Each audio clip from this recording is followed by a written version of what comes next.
Olá, estudantes! Sejam bem-vindos a mais um vídeo do canal Neurologia em Mapas Mentais. Não se esqueçam de curtir e compartilhar nossos vídeos, hein? O assunto da aula de hoje é envoltórios do cérebro e da medula, líquido céfalo-raquidiano e sistema ventricular. Comentaremos acerca dos envoltórios do cérebro e da medula espinhal, ou seja, falaremos acerca das meninges. Conversaremos também sobre o líquido céfalo-raquidiano e o sistema ventricular. Encerraremos com uma conversa acerca da circulação e da reabsorção do LCR, o líquido céfalo-raquidiano. Vamos lá? Quanto aos envoltórios do cérebro e da medula espinhal, ou seja, as meninges, temos algumas coisas importantes a conversar, a detalhar para você, caro aluno. Conversaremos nas meninges, que existem três especialmente: a dura mater, ou pacmeninge, ou seja, uma membrana rígida; a aracnoide, ou leptomeninge. Leptomeninge refere-se a uma membrana delicada; e, por fim, pia mater, ou também uma leptomeninge, assim como a aracnoide, que se refere a uma membrana delicada igualmente. Pois bem, no que concerne a dura mater, há de se lembrar que ela se refere a duas camadas de tecido conjuntivo fibroso rígido. Afinal, está-se diante de uma membrana rígida. É a mais externa, ela precisa sustentar circunstâncias de maior impacto. Por isso, essa rigidez, essa importância dessa estrutura externa rígida. A camada mais externa da dura mater é o periósteo da superfície interna do crânio. E a camada mais interna da dura mater é a meninge propriamente dita, é a membrana verdadeira, e confere o limite externo do espaço subdural muito exíguo. As duas camadas separam-se uma da outra nas áreas dos seios durais. E, por assim dizer, entre os seios sagitais superior e inferior, há uma dobra dupla de camada interna da dura mater, chamada foice cerebral. Essa foice cerebral está localizada no plano médio sagital, entre os dois hemisférios cerebrais. Desta feita, reflete uma continuidade com o tentório, separando, portanto, o cerebelo do cérebro. Pois bem, há outras estruturas formadas por dobra dupla da camada interna da dura mater. E essas outras estruturas consistem na foice cerebelar, no diafragma celular e na parede da caverna, o cavum, de Meckel. A foice cerebelar separa os dois hemisférios cerebelares. A outra estrutura é o diafragma celular. Esta última, a parede da caverna de Meckel, contém o gânglio gasseriano, que consiste em um dos gânglios do nervo trigêmeo. Quanto à irrigação sanguínea da dura mater, há artérias durais relativamente calibrosas para levar a irrigação para o crânio ósseo e para a dura mater. Há também a artéria meningiana média, que é a maior de todas as artérias que irrigam a dura mater, e possui ramos os quais se distribuem por toda a convexidade lateral do crânio. É um dos ramos da artéria mamilar, que se origina da artéria carótida externa e entra no crânio pelo forame espinhoso. Quanto à artéria meningea anterior, é relativamente pequena e irriga principalmente a parte intermediária da dura mater frontal, que se origina da artéria carótida externa e entra no crânio pelo forame espinhoso. A dura mater espinhal apresenta duas camadas de dura mater, as quais se aderem firmemente uma à outra dentro da cavidade craniana.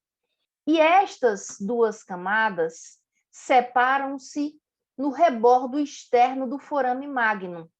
Essas duas camadas são subdivididas em externa e interna. A camada mais externa continua como o periósteo do canal medular. E a camada mais interna forma o saco dural. E o espaço entre essas duas camadas? Este espaço é o conhecido espaço epidural ou extradural. Espaço este localizado dentro da dura mater. E este espaço é formado por tecido conjuntivo frouxo, por gordura e pelo plexo venoso interno.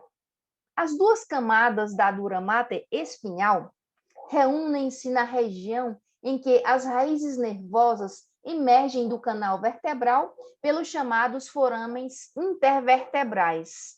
Daí, cursam para a extremidade inferior do saco dural, saco este que envolve a cauda equina e termina em S2. Nessa circunstância, essa extensão, além desse nível, forma o filo da dura mater, filo este fixado ao periósteo sacro pelo ligamento coxígeo fibroso. Quanto à dura mater orbital, as duas camadas na órbita são alcançadas a partir da cavidade craniana por sua extensão ao longo do canal óptico. Também é subdividida em camada mais externa e camada mais interna. A camada mais externa corresponde ao periósteo, que, por sua vez, reveste a órbita óssea.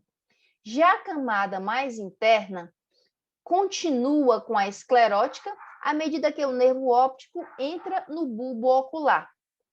Se houver edema de papila, as causas precípuas são a presença de pressão intracraniana elevada, que é transmitida ao espaço subaracnoide perióptico e estira essa pressão a bainha dural do nervo óptico. Além disso, pode ser causa também a presença de hemorragia subaracnoide intracraniana aguda, por conta de algum aneurisma ou má formação vascular, com entrada de sangue no espaço subaracnoide perióptico. Quanto à inervação da dura mater, acima do tentório, a inervação ocorre mediante os ramos do nervo trigêmeo. A nível infratentorial, a inervação se dá por meio dos ramos dos nervos segmentares cervicais superiores e pelo nervo vago.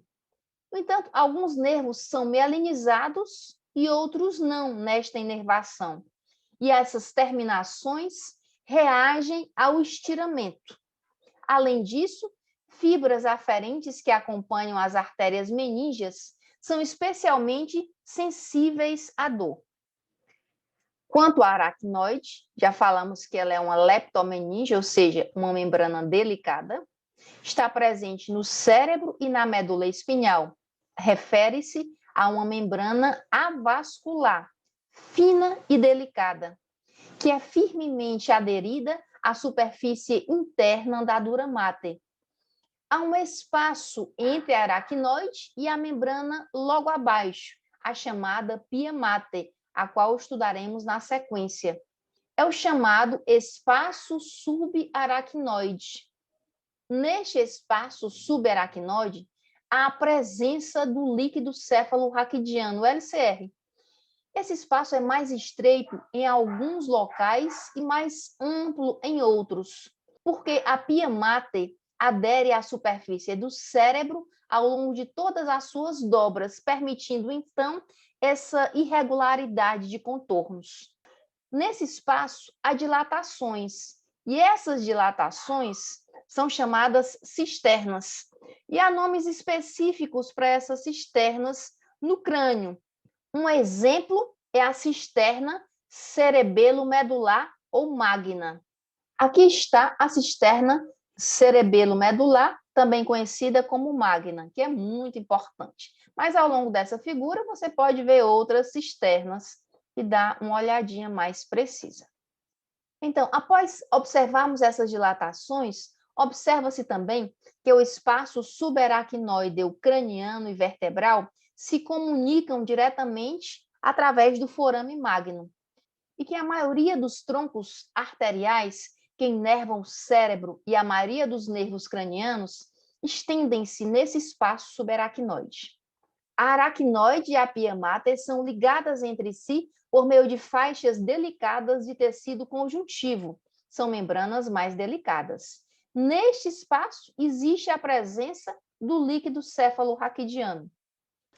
É isso aí, pessoal. Obrigada por assistirem a mais um vídeo e não se esqueçam de curtir as aulas, se inscrever no canal e indicar aos amigos.